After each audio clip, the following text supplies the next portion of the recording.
este livro aqui da Zoe Valdez, O Todo Cotidiano. Esse livro aqui eu acho que eu comprei numa feira de livros, como sempre.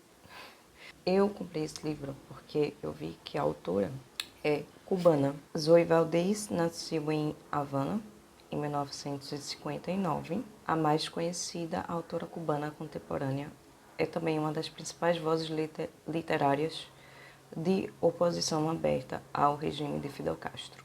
Só que esse livro aqui é uma ficção, é um romance, né? Mas aqui está dizendo, pela primeira vez, os dois livros mais importantes da grande voz da literatura cubana em um único volume. O Todo Cotidiano reúne o Nada Cotidiano, romance que acompanha a infância e a juventude de Pátria, a protagonista, durante os primeiros anos da Revolução na Ilha de Fidel, e o inédito O Tudo Cotidiano, que relata seu exílio em Paris. Então aqui ele reúne esses dois livros que foram publicados pela autora, que é O Todo Cotidiano. E aqui, como vocês podem ver na capa, tem uma janela que dá de frente ao mar. Esse livro, ele, apesar de ser uma ficção, ele mostra assim um pouco da realidade que os cubanos enfrentam vivendo em Cuba. Aborda aí um pouco da vida, né? A protagonista é quem escreve a história, é quem conta e narra a história, né? Em primeira pessoa, que é essa pátria, né? E ela está, nesse momento, né? No começo do livro, ela está em Cuba. E ela fala muito, assim, dos relacionamentos amorosos que ela teve. E eu achei interessante também o nome dos personagens. Então tem o traidor, tem o niilista, tem outros, né, que ela vai apelidando. E ela é uma pessoa que trabalha numa editora. E ela fala da frustração dela trabalhar nessa editora. E aí ela fala assim: acabou-se a jornada de trabalho, não porque haja terminado o expediente, mas porque houve outro corte de luz. E não apenas o computador e a máquina de xerox pararam de funcionar, mas as máquinas de escrever também são elétricas. E a garota nova que trabalha na base de dados perdeu tudo outra vez, porque não teve tempo de salvar a informação. Amanhã ela vai ter de refazer tudo e quando estiver a ponto de terminar, talvez voltem a cortar a luz e ela fique de novo na estaca zero. E assim, pelos séculos dos séculos. Amém. E assim, aí tem aqui, por exemplo, haverá água nos tanques clandestinos que tive de instalar de madrugada, porque não é permitido ter mais de um tanque por apartamento. E eu tenho 3 escondidos no vão do respiradouro. Então ela vai contando, né, através dessa história do cotidiano dela, sobre as dificuldades que ela enfrenta morando em Cuba, né? Como escassez de água, escassez de luz, entre outras coisas, porque existem essas limitações, né? Eu vou dar um exemplo também, que ela fala aqui sobre uma espécie de contrabando não é contrabando, é sobre venda de certos alimentos clandestinos, porque existem também essa questão de limitação de alimento por pessoa. E também cada comerciante ele só pode vender X quantidade de coisas, né? Por exemplo, ele vende banana, então ele só pode vender tantas bananas.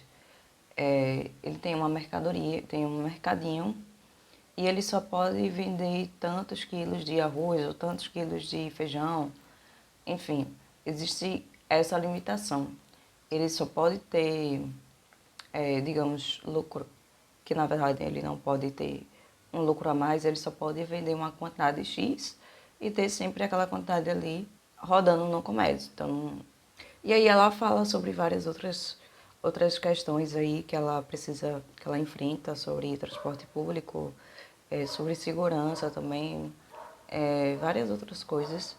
Ela fala muito assim dos relacionamentos que ela teve, né? Que a maioria desses relacionamentos eles eram meio que foi um escritor que era favorável ao regime. Teve outros aí que também eram favoráveis ao regime e teve outros que não, que fugiram, que tentaram fugir, etc. No caso dela, ela se relacionou com um cara que era funcionário do regime, né? Era funcionário do governo. Ela na qualidade de esposa dele e eles foram trabalhar em Paris. Quer dizer, ele foi trabalhar em Paris e eles se mudaram para Paris. E aí essa foi a primeira vez que ela saiu do país, mas tiveram de voltar. E aí ela voltou para Cuba e voltou toda aquela realidade ali de Cuba.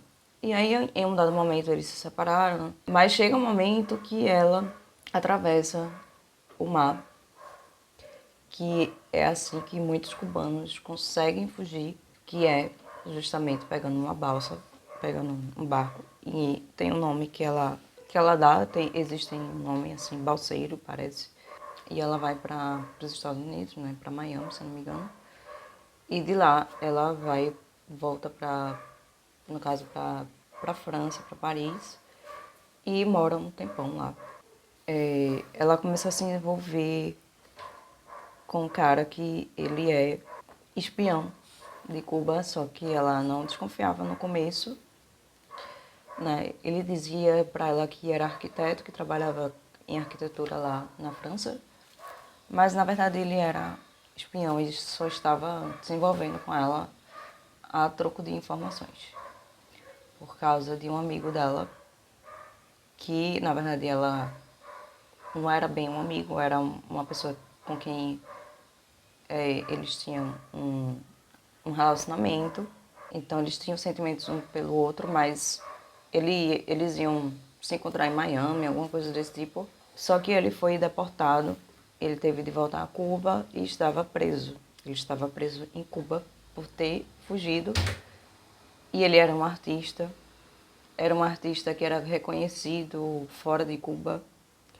E foi por isso que ele tinha conseguido sair em primeiro momento lá de Cuba.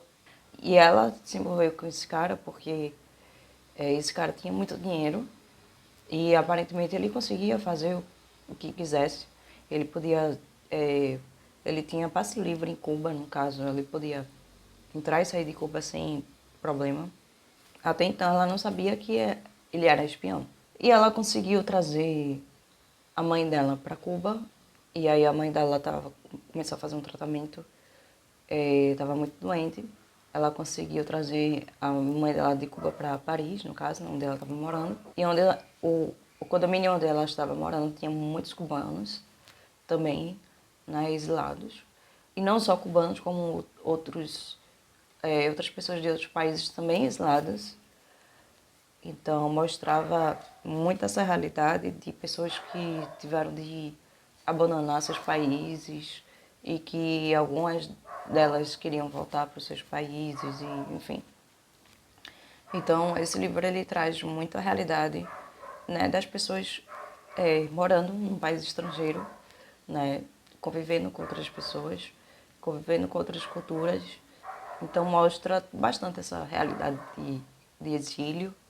A protagonista é uma escritora, digamos, ela escreve para revistas e jornais, mas ela trabalhou com outras coisas também para sobreviver. O cara consegue casar com ela, tem todo um trama aí por trás dessa questão dela tentar conseguir tirar o amor da vida dela da prisão e conseguir trazer esse cara para ou para Paris ou para Miami, enfim. Toda a questão também de um trama psicológico por trás dela também ter essa sensação de que está abandonando uma família e está abandonando as pessoas de Cuba quando ela foge de lá.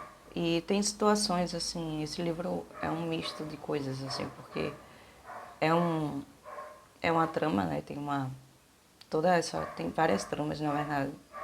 Tem uns dramas também em relação à mãe dela estar doente e várias outras coisas.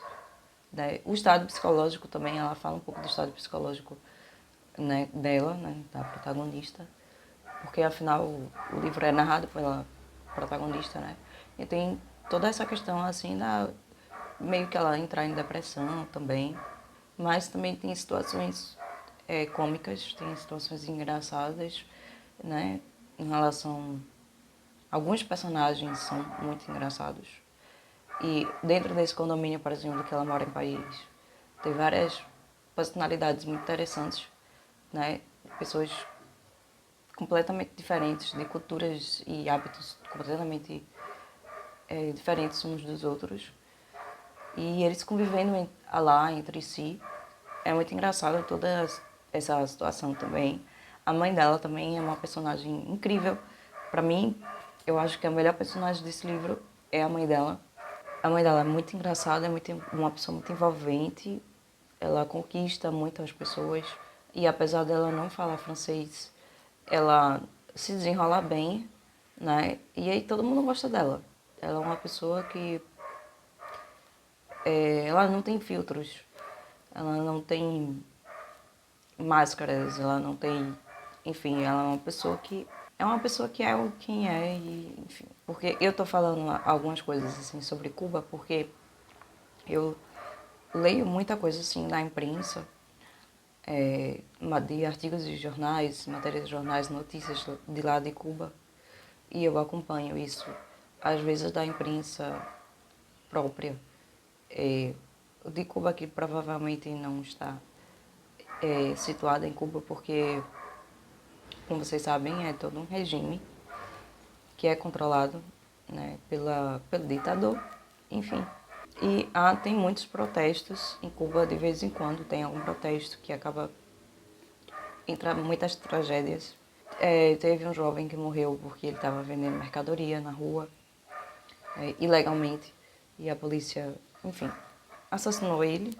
E eu fiz esse paralelo também aqui no Brasil porque também tem muito isso aqui. Não exatamente de matar uma pessoa que esteja comercializando algo ilegalmente, mas tem muito controle, abuso de autoridade em relação a isso, porque você pode ver vários vídeos de policiais que destroem a mercadoria das pessoas. Mas, na verdade, eu estou falando de pessoas que, por exemplo, vendem frutas, verduras e, enfim. Eu já vi muitos vídeos assim, né, de pessoas perdendo a mercadoria ou a mercadoria sendo apreendida pela polícia. E acontece isso aqui no Brasil. Não de forma extrema, né, de pessoas sendo mortas, como acontece em Cuba, mas de pessoas sendo presas mesmo. E eu testemunhei algumas vezes as pessoas sendo retiradas, né, pelos fiscais da prefeitura, porque não poderiam vender sua mercadoria lá, porque não tinha autorização. E não só isso, tem que pagar também a prefeitura para vender. É muito triste isso, eu acho. Eu acho que, assim, enquanto a pessoa não está, como é que se diz, atrapalhando o vai e vem de pessoas, de ciclistas ou de carros, eu acho que a pessoa poderia ter essa liberdade de vender em qualquer lugar, portanto que não atrapalhe a vida dos outros. Mas é isso, é bom a gente conhecer um pouco da realidade, apesar de que isso aqui é um romance, é um livro de ficção. Mas como eu tô falando pra vocês, como eu tenho esse contato, né, com algumas notícias de Cuba, e da Venezuela também, eu faço alguns paralelos com o que a gente vive aqui no Brasil. Tem lugares em Cuba que ainda não tem internet. E os lugares que têm internet em Cuba também não funcionam. Não tem essa qualidade de internet como a gente tem aqui.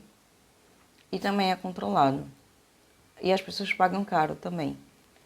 A gente pode fazer vários paralelos em relação a... Aqui tem muitos bairros de Olinda que as pessoas não recebem água em casa. Tem racionamento de água e são obrigadas também a pagar a conta sem receber a água dentro de casa, porque não querem ficar com o nome sujo. Só que a Compesa não entrega água para essas pessoas. E as pessoas vivem pagando a conta duas vezes, porque eu tenho que pagar a conta da Compesa, que a Compesa cobra. De qualquer forma, a conta chega para eles. E eu me canso de ver isso nos noticiários daqui. Eu não falei 5% do que acontece nesse livro. É uma história super interessante. É uma história que tem um drama. É uma história que envolve vários personagens. E é uma história que pode ser real. É uma história que, enfim, por exemplo, ela fala aqui em um dado momento: o exílio é uma perda constante. O outro personagem fala assim: não, senhores, não vamos fazer drama. O exílio também tem suas coisas boas.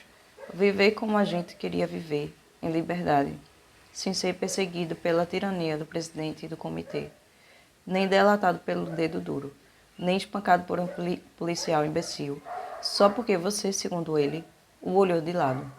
Então, mostra muito a realidade dessas pessoas que vivem no exílio e mostra muito a realidade de Cuba também, das dificuldades também que Cuba, que os cubanos enfrentam quando querem sair de lá. E muitas vezes não conseguem. E tem uma cena muito triste também em relação a esse momento que ela foge de Cuba no barco. Um livro que eu super recomendo. Se você quiser, leia, porque vai abrir sua mente. E aí você pode até dizer, mas é uma ficção, é um romance, não é de verdade. Enfim. Mas lembre que a autora, ela é cubana e ela fala abertamente contra, em oposição ao regime de Fidel Castro, que hoje não é mais Fidel Castro. E as que publicaram meus artigos de denúncia cortaram indevidamente as partes que falavam de tortura, de repressão, de luta pela liberdade. O que sobrava dos meus escritos não passava de palavras, sem sentido. Toda vez que vou entrar no mar, é como se fosse abandonar tudo outra vez, sem olhar para trás. Então volto a escutar vozes, as vozes das pessoas que foram morrendo na balsa. Os que ficaram pendurados até o último minuto e que tive de soltar para que os tubarões não sentissem cheiro de cadáver e viessem atacar os sobreviventes.